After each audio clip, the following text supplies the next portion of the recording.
Thank you, Dr. Casal, for your help and your patience with my slow progress, and thank you for being my chair. And thank you, Dr. Adam, Dr. Joseph, for your flexibility with my schedule and looking for my meeting. I really appreciate it. So today, within 25 minutes, I'm going to talk about my proposal of defense. And my running the title of my dissertation is Phrasal Complexity Development in AT Writing is for use and meaning and functions. So within 25 minutes, I'm going to talk about the background, problem, purpose of the study, framework, research question, methodology, and finally the significance of the study. So as I told you that my presentation is about phrasal complexity. However, for today's presentation, I'd like to start with the story of a tennis with my experience a little bit. Okay.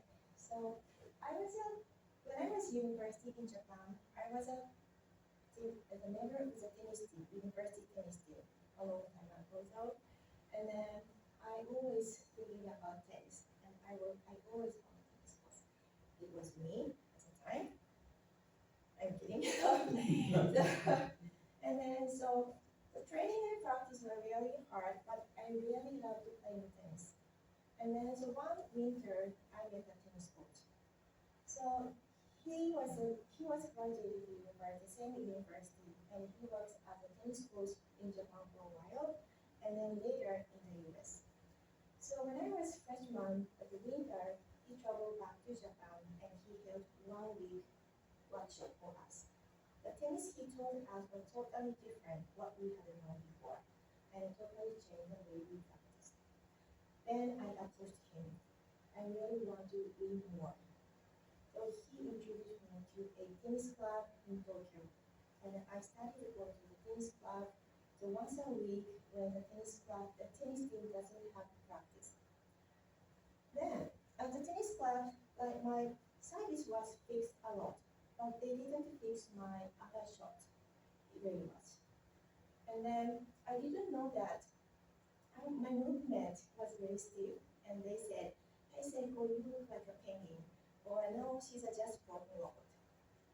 However, they didn't fix my force, but instead, so what I told always one is that so when, where, what shot, and what to hit.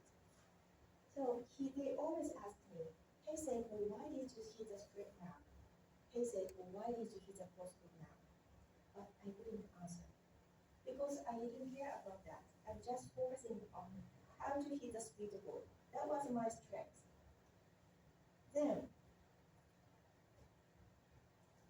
so in other words, at the point when I learned I knew tennis at a tennis club, I could hit all types of shots and I could hit the speed balls, but I didn't know how I should use my shot to make a game and to win a game. So I've never learned tennis in the US, so I don't know what's it like in here.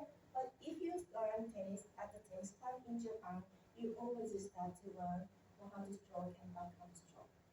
And even though you learn both strokes, but in a beginner's level student, they always rely on their forehand stroke. Then, once you learn hit forehand stroke and backhand stroke, you move up to intermediate class.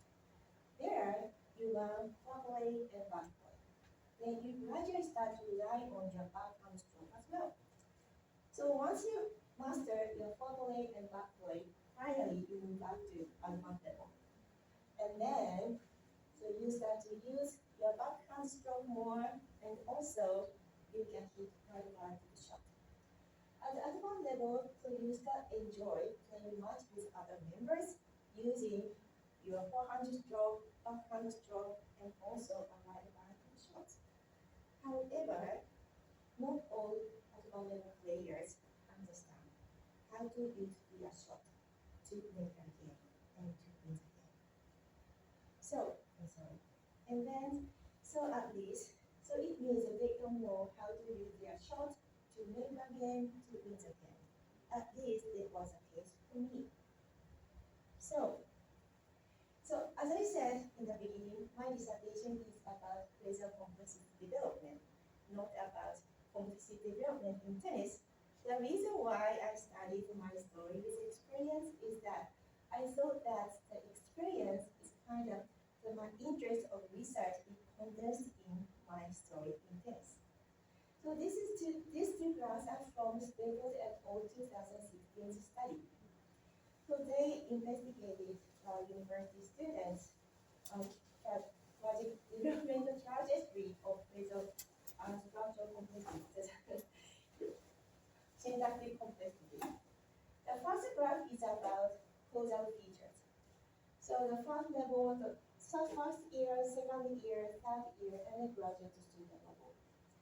So as the graph shows, so they, as the academic level increases, the gradually the use of causal features decreasing. The second graph shows that phrasal features. Okay, as you see, as academic level increases, the use of phrasal features increases. So it looks like similar to the tennis with me, forehand stroke and backhand stroke. So my question in the dissertation is that, so advanced level L2 riders knows how to use their developed syntactic features to make a meaning in their writing. So now I just briefly review the literature of basal complexity development. In the previous research, most studies relied on two major T-unit-based measures, mean length of T-units and closest per T-units, because they assumed that longer units and more amount of subordination reflect greater complexity. Then, Biber and Gray 2008 research challenged this traditional notion, and they claimed that academic writing and conversation have dramatically different linguistic characteristics. They found that subordination words are much more common in conversation. On the other hand, academic writing is structurally complex with phrasal, non-phrasal modifiers embedded in phrases. So they concluded that we should use phrasal features as a significant complexity features in academic writing. So Bamber and Graham Krumholm's 2011 study continually challenged that traditional notion. Then first they proposed 28 syntactic features as a more appropriate measure for academic writing complexity. They found that the complexity of conversation is closer, whereas the complexity of academic writing is phrasal. And then they supported Biber and Gray's study. In addition, they proposed hypothetical development trajectory of syntactic complexity in L2 writing, starting with finite dependent clause, non-finite dependent clause, and finally, phrasal features.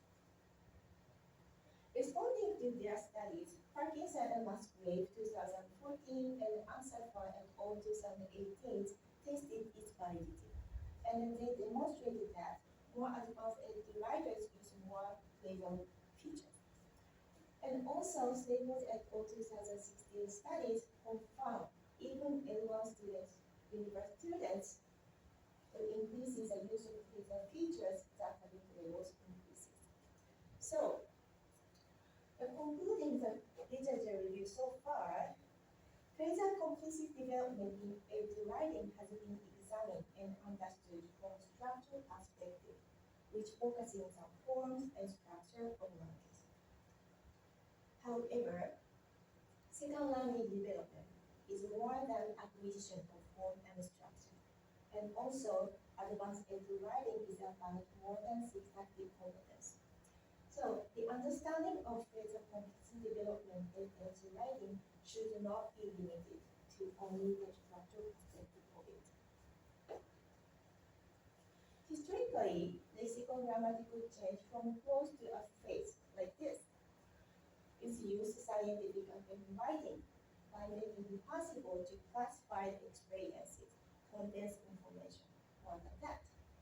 And on a special issue on complex on 2015 on the Journal of Second Language Writing, Basina Kalkova argued that the discourse semantics that the syntactic complexity creates in writing needs to be also focused. In addition, at the American Association of Upper Linguistic Conference in 2019, Liu argued that linguistic features and their function in writing should not be considered in isolation. So, examining phrasal complexity development into writing from a formal structural perspective is very easy to overlooking into writers' use and development of the functional, semantic functional aspect of it. So, the purpose of the study is to examine as one level A2 writers develop phrasal complexity, how and how well they use complex nominal forms as a linguistic resource for making meanings and functions valued in academic writing discourse. So the theoretical frameworks I'm going to use is syntactic functional linguistics and the grammatical metaphor, which is one of the important concepts of the systemic functional linguistics. Systemic functional linguistics is developed by Holiday, an English scholar, British scholar, and his followers. This is a theoretical framework for understanding how a language develops as a linguistic system by responding to a language function and uses required in specific context, or how specific context, purpose, participants shape a language as a linguistic system. So, systemic functional linguistics focuses on the relationship between language and social life, and also how language is used to make meaning. So the language in systemic functional linguistics is always functional and is defined as a network of systems or interrelated sets of objects for making meaning. Under such perspective of language, the grammar in systemic functional language is a set of meaning-making resources rather than a set of linguistic rules. And that's why it is described in terms of the discourse semantic functions rather than its form or complexity itself. Okay. As the students write in school setting, academic setting, they have to improve their linguistic resources to be construe academic written discourse. So the everyday spoken discourse is focusing on action, natural, concrete, and grammatical content language. On the other hand, academic written discourse is lexically dense, formal, abstract, and grammatical incomplete. So concrete language means in this way, we hope that peace will soon be restored. Hope is action and process is identified through a verb. By the second sentence, our hope for an early treasure of hope, this hope is response to verb and to noun came from the verb. So I'm not trying to explain what's congruent language and incongruent language. This number one is congruent language. This is defined direct line of form and meaning. For example, in here, thing or participant in English conversation, you usually use naturally noun. And when you express about the process of action, you're gonna use verb. When you explain circumstances, you use preposition, adverbial group phrase. And when you explain relation, you use conjunction. This is direct line. It means congruent language. But in academic setting, you're going to move to this type of language. For example, the sentence, our hope for early restoration. So hope in here, process and action realized through verb group. But now to this nominal group.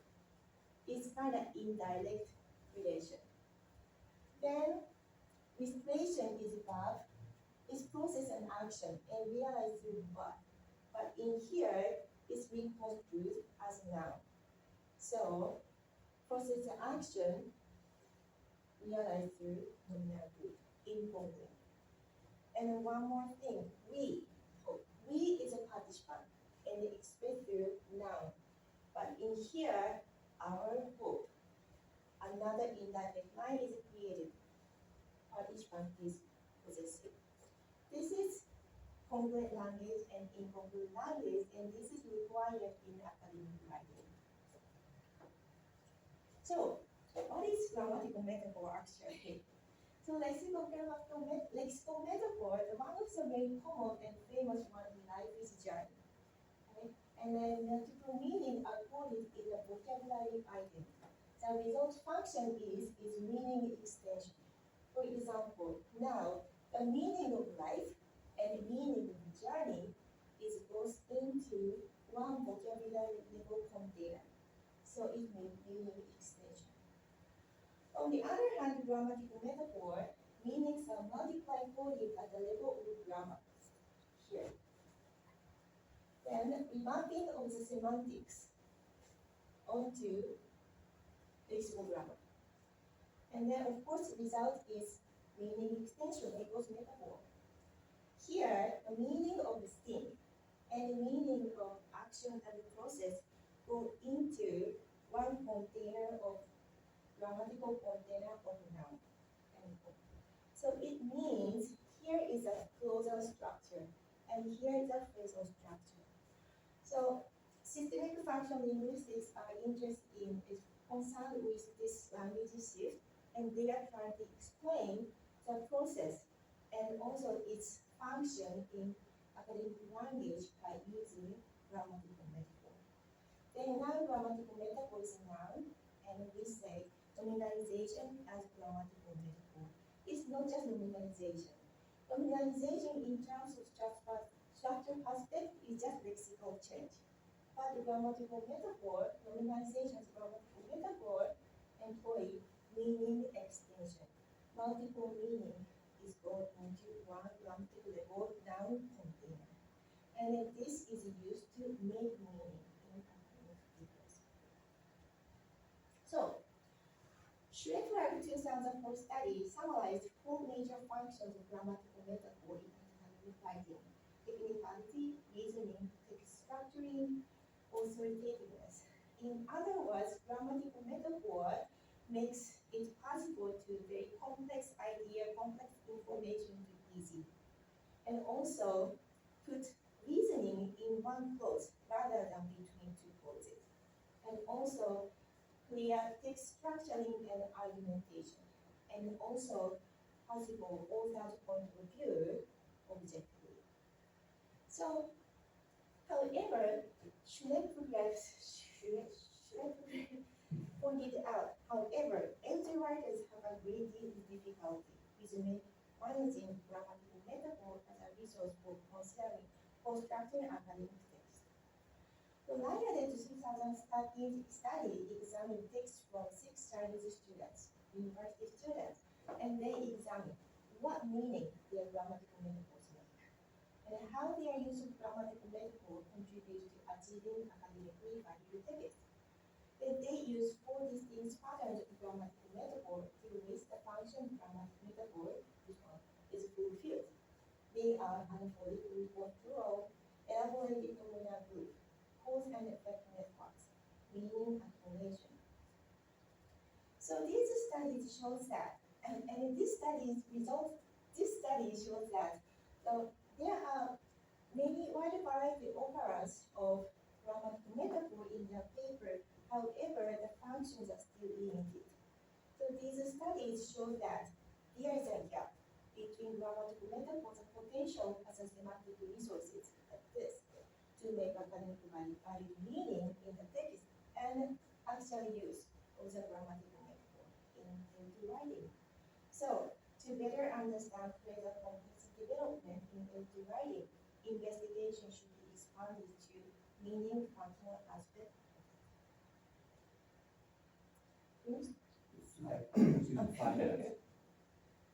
So, based on the literature review and frameworks, my research is going to investigate phrasal complexity development grammatical metaphor occurrence and deployment, functional use of grammatical metaphor. Then research questions are, how do advanced L2 writers develop their phrasal complexity over time? Number two, as they develop their phrasal complexity, how do they develop their use of grammatical metaphor over time, especially nominalization as grammatical metaphor? And number three, how do they deploy the effectively use grammatical metaphor as a linguistic resource for making academically valued meanings, and how well do those meanings function to achieve academically valued text? Then, responding to answer to these research questions, my dissertation consists of three interrelated studies using both structural and semantic functional approaches. Then, dissertation is 4 semesters longitudinal study focusing on the individual development of 6 participants. So in principle, second language development is not linear and is very dynamic and fluctuate. So, and also their development differ from person to person. So that's why my dissertation is focusing on longitudinal study and focusing on individual level. So, the participant is 6 international graduate students of majoring in applied linguistics in University of Memphis. And they will be recruited in the beginning of spring semester of 2025. And they are requested to submit your term papers for over 4 semesters. Then, ideally, they are 4 semester students or recently graduated students. 4 semester students will be asked to submit the past 3 semesters papers first. Then, the term papers for spring 2025, when they are ready, they are submit. On the other hand, recently graduated students will be asked to submit past 4 semesters papers at one time. Then, once I collect all papers, so I will exclude any paper is not research-based for the purpose of this study. Then, if still multiple candidates in there, the researcher just randomly choose one paper. Then, eventually, 4 term papers, one paper each semester from each participant. In total, 24 term papers will be collected by the end of the spring semester of 2025.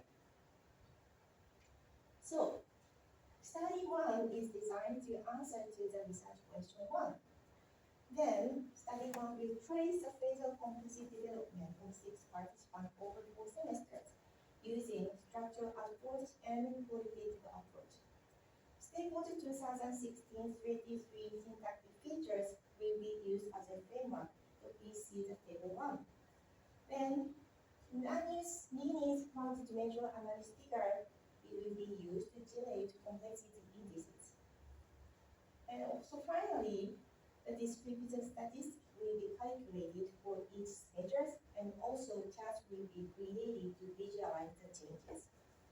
The second study is designed to answer research question 2. And then study 2 will trace occurrence and development nominalization of grammatical metaphor of 6 participants over 4 semesters using semantic functional approach and qualitative approach. The Erika 2003 7 types of shift will be used as a framework. So please see the table 2. And finally, and then the 24 papers will be manually coded by tutors. Then, of course, the data descriptive statistics will be calculated for each type of grammatical metaphor, and then charts will be created to visualize the changes. Then finally, study 3 is designed to answer to the research question 3. The study 3 will examine the deployment, the effective use of grammatical metaphor of 6 participants over 4 semesters by using semantic functional approach and qualitative approach. So Radiat's 2013 4 distinct patterns of grammatic function will be used as a framework. So please see table 3. And each instance of grammatical metaphor identified in study 2 will be qualitatively analyzed. So I hate to cut you off, but we're at 25 minutes now. Hi. And so I think, yeah, you can cover this slide and then we should probably move on to questions. And I am very much enjoying this, but there's a lot of content and we don't have a tremendous amount of time. The final slide is the significance of substantive. To expand understanding of reduce complexity developed in terms of phrasal complexity by providing quantitative evidence of phrasal complexity development both from structural and semantic functional perspective. Also by providing qualitative evidence of the development in terms of the semantic functional aspect, and also by integration of the structural and semantic functional approaches. So it's conclude my presentation, and so now